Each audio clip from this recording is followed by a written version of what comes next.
Sa CCTV footage na ito, makikita ang pagsalpok ng motorsiklo sa isa pang motorsiklo. Parang nagulat siya kasi kung observe mo yung kalsada diretso, wala namang obstruction. So there is no adequate space for the motorcycle rider. So he hit the front vehicle. He was hit from behind. Medyo mabilis yung andar niya, bumangga siya dun sa motor.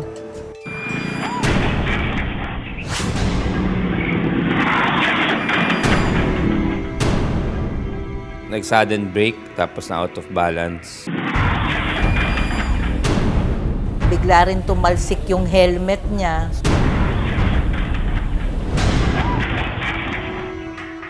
Pero ang aksidenteng ito, hindi lang pala ang unang beses sa lugar. Bakit accident prone ang lugar at paano ito maiiwasan? Southeast Asia ang isa po sa mga rehiyon na may pinakamaraming road crash incidents. In terms of fatality, pang-10 ang Pilipinas out of 21 ASEAN countries. Ayon po sa datos, 32 katao kada araw ang namamatay sa road accidents. Ayon po yan sa datos ng United Nations. Kaya naman, preno muna mga kapuso dahil importanteng isapuso natin ang ilang mga safety tips sa biyahe para iwas aksidente. Ang CCTV camera sa isang bahay na ito, 3 motor accidents na nga ang nakunan.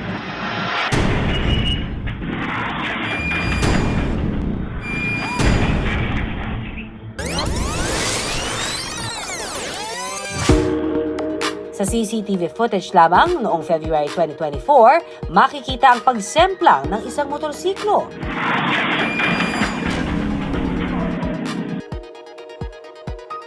Medyo mabilis yung andar niya, biglang preno niya. Siguro kaya siya natumba. Nag-sudden brake, tapos na out of balance. Sa ganitong sitwasyon, ayon sa road safety expert na si Cynthia Reyes, delikado raw ang pagpepreno kaagad. Pag biglang huminto yung nasa harapan mo, tapos masyado kang mabilis, yung tendency talaga, akala mo mapoprotekta mo, pepreno kang bigla, hindi mo alam na meron pwedeng mangyari pag bigla ang preno. Sa video, makikita rin tumalsik ang helmet ng rider. Yung mga head injury or nababagok po yung ulo, nagkakatrauma sa ulo, isa po yun sa mataas na cause ng what we call motor vehicle fatalities. About 25 to 30% ang cause yun. Sa pagmumotorsiklo, dapat daw pakaingatan ang ulo, ayon sa rehabilitation medicine expert na si Dr. Oliver Lozano. Pwedeng magkasugat yung kanyang scalp, yung kanyang bumbunan. Pwedeng magkaroon ng open wound. Pwedeng magka-fracture yung bungo niya. And pwede rin magkaroon ng injury sa brain, magkaroon ng trauma dun sa kanyang utak na pwedeng magkaroon ng bleeding. Pag nagkaroon na ng bleeding, yan po pwedeng mawalan ng malay, pwedeng maghina o humina yung kanyang kamay, paa. Since tumilapon nga siya, ang mga pwedeng mangyari, kadalasan fracture, pwedeng magkaroon ng bali sa buto. And of course, yung isa sa red flag na injury, yung ayaw natin mangyari, magkaroon ng head injury or what ang tatawag namin na traumatic brain injury or even whiplash or neck injury. Samantalang, sa isa pang CCTV video, isa pang motorsiklo ang sumempla. At ang helmet ng rider tumalsik din sa kalsada. At nadaganan ang kaangkas na pasahero. Pag tumama ang balakang legs natin, fracture, pwedeng magkaroon ng bali, pwedeng magkasugat, yung tinatawag namin na abrasion injury or open wound. And of course, yung muscle natin nakapaligid sa buto yan, medyo superficial, natatakpan lang ng balat, pwede rin magkapunit.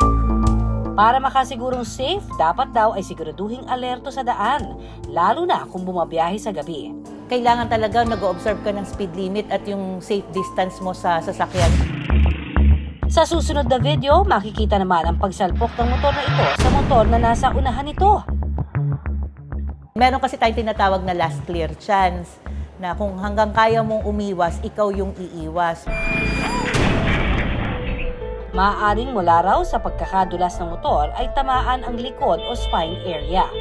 It's a high velocity, no? High velocity mechanism ng injury since tumilapon nga siya. Paglikod naman po, yung tinatawag natin na spine area, pwede silang maparalisa. Tinatawag natin na spinal cord injury. So ngayon papakita lang natin yung mga proper gears before riding a motorcycle. Unang ikinabit ang knee pads para iwas gasgas o fracture kung maaksidente. Hindi naman lahat ng nagmomotor required magsuot niyan unless you're nagmo-motocross ka. Pero dito kasi sa amin, since safety first, so para may protection din yung rider namin. Ang jacket din ay maaaring proteksyon sa gasgas at galos. At elbow pads para sa braso at driving gloves para sa kamay. Reflectorized vest. So ito, kailangan suot mo to whether umaga or gabi or umuulan para yung visibility, makikita ng kapwa mo mga motorista na merong nakamotor na umaandar. Sa standard helmet naman, kailangan daw fully covered ang mukha. Pinaka-importanting safety gear ng isang motorcycle rider. So, siyempre kailangan conform ka sa Philippine standards, tapos maayos yung loob, yung foam, tapos yung chin strap. Ayan, ito nga, kagaya nga ng mga naging problema ng ibang mga motorcycle riders na na-accident, biglang tumatalsik ang helmet is because hindi properly strapped. Ang helmet po, it is designed to protektahan ang ulo natin.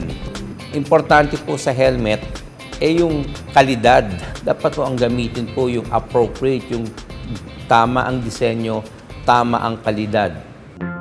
RA 10930, yung Anti-Distracted Driving Act, wala pong exempted dyan. Lahat ng motorista, lahat ng gumagamit ng sasakyan.